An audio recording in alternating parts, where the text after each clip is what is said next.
Ambasuze kainongere imbahe ikaze nshuti bakunzi bacu mudukurikira ku Ibendera TV umunsi ku munsi. Nizere ko aho muri hose mumerewe neza, ariko niba hari nabo bitari kugenda neza ano kwihangana.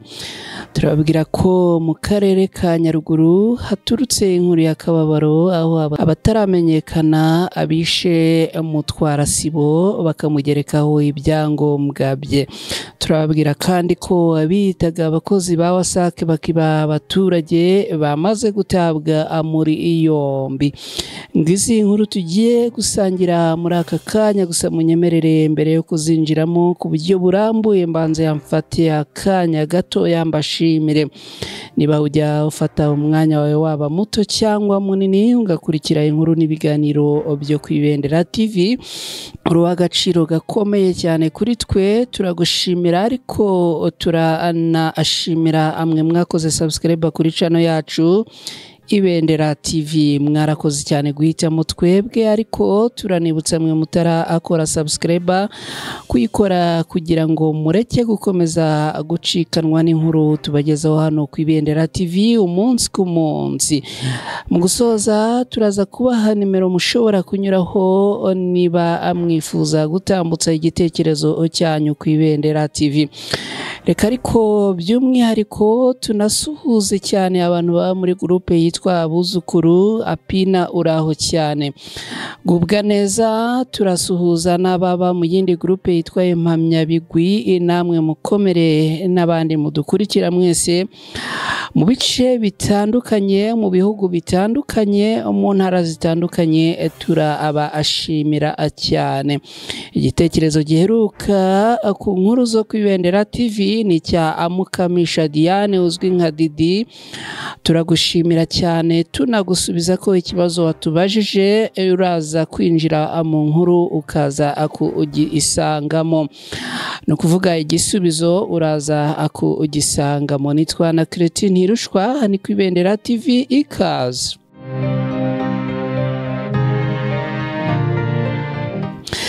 Mu karere ka Nyaruguru ni mu ntara y'Amajyepfo y'u Rwanda, mu murenge wa Mata ahazwi nko mu Birembo, haravugwa inkuru y'urupfu rw'umuturage witwa Kizimana Ildefonse. Bivugwa ko yishwe n'abantu bataramenyekana, ariko akaba yarasanzwe ari na amutwara sibo, ndetse akaba yaracitse ku icumu rya jenoside yakorewe abatutsi mu Rwanda mu 1994. Amakuru ava muri uyu murenge avuga ko ibi byabereye mu mudugudu wa Ramba ahazwi nko mu Birembo, munsi y'umuhanda ugana mu Gikomera. Amakuru avuga ko abantu bataramenyekana baraye bahiciye uwitwa Kizimana Ildefonse w'imyaka 52 wari umutwara sibo mu mudugudu wa Ramba. Inzego z'umutekano zikaba zahageze zigasanga uyu uwishwe abamwishe bamurambitseho ibyangombwa bye mu maso bakamusiga aho ngaho. Umuvugizi wa polisi y'u Rwanda mu ntara y'Amajyepfo SP Emmanuel Habiyaremye yemeje impamo y'aya amakuru.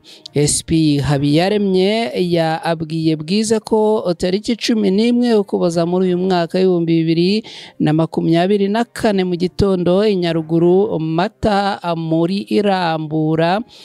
muri Ruramba habonetse umurambo w'umugabo w'imyaka 52 bikekwa ko yaba yarishwe.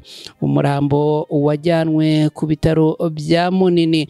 Uyu muvugizi akomeza avuga ko hafashwe abagera ku 9 bakekwaho kuba abari inyuma y'urupfu rwa nyakwigendera, bakaba ngo bajyanwe kuri sitasiyo ya polisi ya Kibeho.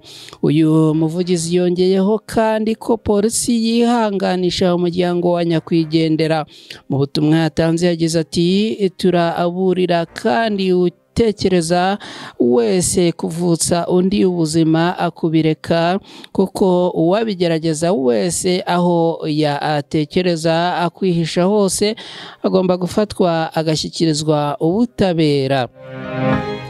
birababaje kandi biteye n'agahinda cyane ariko namwe bayobozi ntimukagarukira hafi ahubwo mucukumbure mumenye impamvu ubwicanyi buri kugenda bwiyongera dore ko muri iyi minsi abantu barimo gupfa cyane kandi ahanini ugasanga abishwe n'abandi ni ikibazo gikomeye cyane reka twihute tunyarukire mu yindi nkuru mu mirenge ya Bumbogo na Nduba yo mu karere ka Gasabo mu mujyi wa Kigali polisi yafashe abagabo babiri bivugwa ko bibaga abaturage biyita abakozi b'ikigo cy'igihugu gishinzwe gukwirakwiza amazi y'isuku n'isukura WASAC kugira ngo babone uko binjira mu bipangu by'abantu.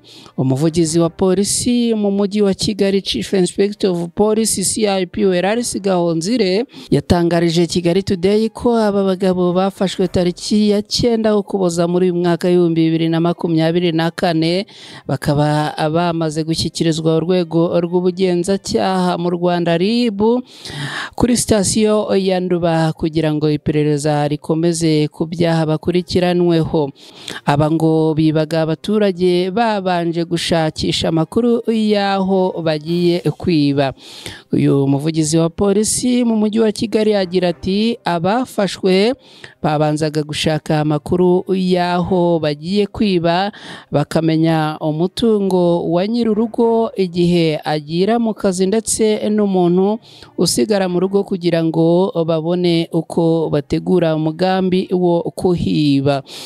CIP Gahonzire avuga ko bazaga abavuga ko baje kubarura amazi bagakomanga ku gipangu uri mu rugo yaza kuba akingurira bakajya kuri konteri bakiyandikisha ubusa bagahita amuzirika bakamupfuka n'umunwa ari nako bamufatiraho icyuma ngo adataka. Umwe muri bo ngo agahita yinjira mu nzu agatwara bimwe mu bikoresho byo mu nzu. CIP Gahonzire agira ati ibikoresho bibye mu ngo z'abaturage birimo televiziyo, imyenda, inkweto, radio, amafaranga n'ibindi. Aba bagabo nyuma yo gufatwa bemera ko babikoze inshuro enye, inshuro imwe mu murenge wa Bumbogo n'inshuro 3 mu murenge wa Nduba. Akaba ngo ari igikorwa bavuga ko bakoraga ari 4 ariko hakaba hafashwe 2 abandi bakaba bagishakishwa n'inzego z'umutekano. Muri ubu bujura bemeye ko bajyaga kubukora bitwaje zimwe mu ntwaro gakondo harimo ibyuma, imbunda y'igipupe, turunevise n'icyuma kica ingufuri. CIP Gahonzire yibukije abanyarwanda ko bakwiye kugira amakenga ku baje babagana igihe bari mu ngo zabo mbere yo kubizera bakabaka ibyangombwa bibaranga kugira ngo bamenye abo ari bo. Ibi rero ibivugwa ibi nabyo birababaje cyane, ni bya bindi twagarukagaho ko abantu bakomeje kugenda ubugome bwiyongera. Reka tubashimire cyane tuganye ku musozo. Reka tubashimire cyane emwe mudukurikira hano ku Ibendera TV. Tuganye ku musozo w'izi nkuru twabagezagaho. Turabashimira cyane mwe mubana natwe umunsi ku munsi mu nkuru n'ibiganiro bitandukanye. Turabasaba inkunga yo gukora subscribe kuri channel yacu Ibendera TV, hanyuma ariko mukanadufasha gusangiza izi nkuru inshuti zanyu zitandukanye, tukageza amakuru kuri bose mu byiciro byose. Niba wifuza gutambutsa igitekerezo ku Ibendera TV ushobora kunyura kuri nimero ya telefone ikurikira akamenyetso ko guteranya 250 79 17 00 inimero yakira ubutumwa butandukanye ubundi tukakwihamagarira mu gihe bibaye ngombwa. Ndabashimiye tuganye ku musozo gutyo ni mbibutsa ko inkuru ku Ibendera TV arakagaruka. Ndabashimiye rero mugire amahoro n'amahirwe, Imana ibarinde.